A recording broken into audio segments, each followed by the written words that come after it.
ಪರಿಶಿಷ್ಟ ಜಾತಿ ಪರಿಶಿಷ್ಟ ಪಂಗಡಗಳ ಕುಂದು ಕೊರತೆ ಸಭೆ ಬಸವನ ಬಾಗೇವಾಡಿಯ ಪುರಸಭೆ ಸಭಾಭವನದಲ್ಲಿ ಪೊಲೀಸ್ ಇಲಾಖೆಯಿಂದ ಹಮ್ಮಿಕೊಂಡಿದ್ದ ಅಖಂಡ ತಾಲೂಕಿನ ಪರಿಶಿಷ್ಟ ಜಾತಿ ಪರಿಶಿಷ್ಟ ಪಂಗಡಗಳ ಕುಂದು ಕೊರತೆ ಸಭೆ ಜರುಗಿತು. ಸಭೆಯಲ್ಲಿ ಸಮಾಜದ ಮುಖಂಡರಾದ ನೀಲು ನಾಯಕ್ ಅವರು ಮಾತನಾಡುತ್ತಾ ಹೊಲಕ್ಕೆ ಹೋಗುವ ರಸ್ತೆ ಸಮಸ್ಯೆ ಮತ್ತು ಬೇಸಿಗೆ ಕಾಲದಲ್ಲಿ ಕುಡಿಯುವ ನೀರಿನ ಸಮಸ್ಯೆ ಬಗೆಹರಿಸಬೇಕು ಅಂತ ಮನವಿ ಮಾಡಿದರು. ಇದೇ ಸಮಯದಲ್ಲಿ ಸಮಾಜದ ಮುಖಂಡರು ಹಲವಾರು ಸಮಸ್ಯೆಗಳನ್ನು ಅಧಿಕಾರಿಗಳ ಮುಂದೆ ಹೇಳಿದರು.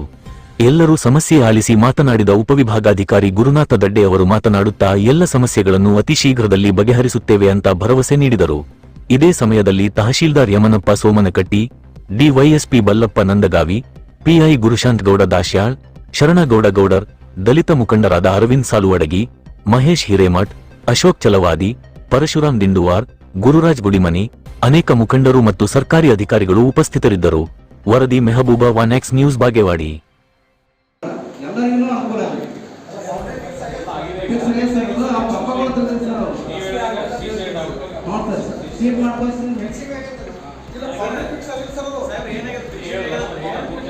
ಅಂಬೇಡ್ಕರ್ ಭವನ ಅಂತ ಇದೆ ಸರ್.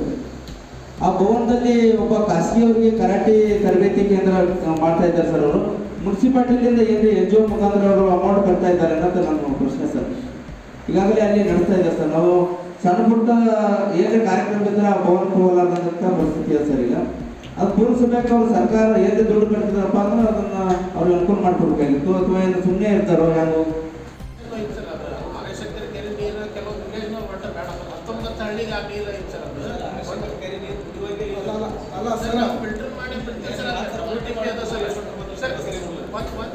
ಮೊದಲ ನಾಗೂರ್ದವರು ಹಂಗೆ ಮಾಡ್ತಿದ್ರು ಸರ್. ಈಗ ನಾಗೂರ್ದವ್ರು ಡೈಲಿ ತಗೋತಾ ಇದ್ದಾರೆ ಸರ್. ನಾಗೂರ್ದವ್ರು ಕನೆಕ್ಷನ್ ಕೊಟ್ಟೆ ಸರ್. ಈಗ 1 ತಿಂಗಳ ಸರ್ ಒಂದು ಪ್ರಾಬ್ಲಮ್ ಮಾಡಿದ್ರಲ್ಲ ಸರ್, ಹೋಗ್ಬಿಟ್ಟು ಡೈಲಿ ತಗೋತಾರೆ ಸರ್. ಬೇಕಾದ್ರೆ ನೀವು ಅಲ್ಲಿ ನಾವು ಟ್ರೀಟ್ಮೆಂಟ್ ಮಾಡೇ ಬಿಡ್ತೀವಿ ಸರ್. ಈಗ ನೀವು ಯಾವ ವ್ಯವಸ್ಥೆ ಮಾಡಿರಿ ಅಲ್ಲಿ ಕಲಕ್ಕೆ ನೀರು ಬರ್ತಾವ ಪೂರ್ತಿ ಮತ್ತು ಜನ ಹೆಂಗೆ ಕುಡಿಯೋದು ಅಂತ ಹೇಳಿದ್ರೆ ಇವಾಗ ಸರಿ ಈಗ ಬಂದು ಹೇಳಿದೆ ನಾವು ಬರ್ತಾರ ಮಾಡ್ಕೊಂಡು ಹೋಗ್ತಾರ ಹಾಕೊಂಡು ಹೋಗ್ತಾರ. ಆದ್ರೆ ಅಲ್ಲಿ ಸುಮಾರು ಎಲ್ಲೆಲ್ಲಿ SC ಅವ್ರ ಮನೆ ಇರಲ್ಲ ಅಲ್ಲೇ ರಸ್ತೆಗಳು ಕಟ್ಟಾಗ್ಯಾವ. ಅಲ್ಲೇ ನೀರು ನಿಂದಿರ್ತಕ್ಕಂಥ ಪರಿಸ್ಥಿತಿ ಅವ. ನಾನು ಹಿಂದಿನ ಚೀಫ್ ಆಫೀಸರ್ಗೆ ಹೇಳಿಸಿ ಕೆಲಸ ಹಾಕಿಸಿ ಇದು ನಡೆದ್ರು. ಬಟ್ ಅಲ್ಲಿಗೆ ಯಾಕೆ ಶಿಸ್ತು ಮಾಡೋದಿಲ್ಲ ಅನ್ನೋದು ಒಂದು ಇದಾಗಿಲ್ಲ. ಅದನ್ನು ನಾವು ಗಮನದಲ್ಲಿ ಇಟ್ಕೊಂಡು ಬಹುಶಃ ಬರ್ತಕ್ಕಂಥ ಅನುದಾನದಲ್ಲೇ ಅವು ಎಲ್ಲೆಲ್ಲಿ ಅಂಥ ಒಂದು ಅಸ್ವಸ್ಥರು ಅದಾವು SC ಪರ್ಟಿಕ್ಯುಲರ್ SC ಅವ್ರ ಮನೆ ಅಂಥವ್ರನ್ನ ಅವು ಮಾಡಿಕೊಡ್ತಕ್ಕಂಥ ತಾವೇ ಈಗ 18 ಲಕ್ಷ ಆ ಅಂಗನವಾಡಿ ಡೆಮಾಲಿಷ್ ಮಾಡಬೇಕಂತೆ ಸುಮಾರು 1 ವರ್ಷಗಳಿಂದ ತಾಲೂಕು ದಂಡಾಧಿಕಾರಿಗಳು ವಿಸಿಟ್ ಮಾಡಿದ್ದಾರೆ, ಎಷ್ಟು ವಿಸಿಟ್ ಮಾಡ್ತಾರೆ ಮತ್ತು ದಲಿತ ಮುಖಂಡರು ನಾವು ಕೂಡ ಹೋಗಿದ್ದೀವಿ. ಅದನ್ನು ಡೆಮಾಲಿಷ್ ಮಾಡಿ ಮರು ನಿರ್ಮಾಣ ಮಾಡಬೇಕು. ಮರು ನಿರ್ಮಾಣ ಮಾಡಬೇಕಂತಂದರೆ ಸರ್ ಮರು ನಿರ್ಮಾಣ ಮಾಡಬೇಕಂತಂದರೆ ಸುಮಾರು 6 ತಿಂಗಳಾಯಿತು. ದುಡ್ಡು ಬಂದು ಈಗಾಗಲೇ ಶಿಶು ಅಭಿವೃದ್ಧಿ ಇಲಾಖೆಗೆ ದುಡ್ಡು ಬಂದಿದೆ ಸರ್. 18 ಲಕ್ಷ ಡೆಮಾಲಿಷ್ ಮಾಡಬೇಕಾಗಿತ್ತು ಸರ್. ಡೆಮಾಲಿಷ್ ಮಾಡಬೇಕಾದ್ರೆ ಸಮಾಜ ಕಲ್ಯಾಣ ಅಧಿಕಾರಿಗಳು ಒಂದು ಸಂಬಂಧಪಟ್ಟ ವಿಡಿಯೋ ಒಂದು ಲೆಟರ್ ಬರೀಬೇಕು. ಅವಾಗ ಅದು ದುಡ್ಡ ರೀಕನ್ಸ್ಟ್ರಕ್ಷನ್ ಪ್ರಾರಂಭ ಆದ ಸರ್. 2 3ನೇದಾಗಿ ಸರ್ ಎಲ್ಲ ಮುಖಂಡರು ಅಧಿಕಾರಿಗಳ ಬಗ್ಗೆ ಭಾಳ ಇಷ್ಟವಾಗಿ ಹೇಳಿದ್ರು. ಒಂದು ವಾರದಿಂದ ವಿಸಿಟ್ ಮಾಡಿದ್ದೇವೆ ಸರ್. 4 ಎಕರೆ ಜಮೀನು ಒಂದು ಆಶ್ರಯ ಯೋಜನೆಗೆ ಐತೆ ಸರ್.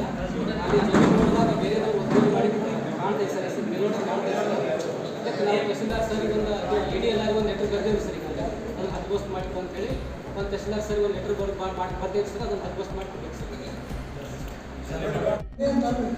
ಈ ಟೋಟಲಿ ಎಲ್ಲ ಸಮಾಜಕ್ಕೂ ಆ ರಾಶಿ ಮಿಷನ್ದು ಮುಂದಿನ ಕಟ್ಟಡ ಏನಿತ್ತು ಅದು 14 ಫೂಟ್. ಅದು 14 ಫೂಟ್. ಅದೇನು ಹೊಡೆದಪ್ಪ ಅಂತಂದ್ರೆ ಬಾಜು ಆ ಕಡೆ 2 ಕಡೆ ಬಾಜು ಒಂದು ಗಿಡ ಕಂಟಿ ಬಿಡ್ಬೋದು. ಅದು ದಯವಿಟ್ಟು ನಾನು AC ಸಾಹೇಬರಿಗೆ ನಾವು ವಿನಂತಿ ಮಾಡ್ತೀವಿ. ರೈತರ ದಾರಿಗಳನ್ನು ನಾವೇ ಮಾಡಬೇಕು. ಪೊಲೀಸ್ ಡಿಪಾರ್ಟ್ಮೆಂಟ್ನಾದ್ರು ಮಾಡಲಿಕ್ಕೆ ಆಗೋದಿಲ್ಲ ಮತ್ತು ಉಳಿದ ಯಾವ ಡಿಪಾರ್ಟ್ಮೆಂಟ್ದವ್ರಿಗೆ ಬರೋದಿಲ್ಲ. ಅದಕ್ಕೆ ತಾವು ಕಂದಾಯ ಇಲಾಖೆ ಒಳಗೆ ಏನು ಅದೀರಿ ನಾವು ಮೊದಲನೇದು ರೈತರ ದಾರಿಗಳನ್ನು ಶುರು ಮಾಡಿದರೆ ನಮ್ಮಲ್ಲಿ ಬಡದಾಟ ಮತ್ತು ಜಗಳ ಭಾಳ ಕಡಿಮೆ. ಆ ಕಡಿಮೆ ಆಗೋದ್ರಿಂದ ಪೊಲೀಸ್ ಡಿಪಾರ್ಟ್ಮೆಂಟ್ ಕೆಲಸ ಕಡಿಮೆ ಆಗ್ತದೆ. ಇದು ಒಂದೇ ವಿಷಯ. ನಾವು ದಯವಿಟ್ಟು ನಮಗೆ ರೈತರ ದಾರಿ ಕನಿಷ್ಠ 15 ರೂಪಾಯಿ. ಅದಕ್ಕೆ ದಯವಿಟ್ಟು ತಾವು ಸರ್ಕಾರದ ಗಮನ ಕೂಡ ತರಬೇಕು. ಈಗಾಗಲೇ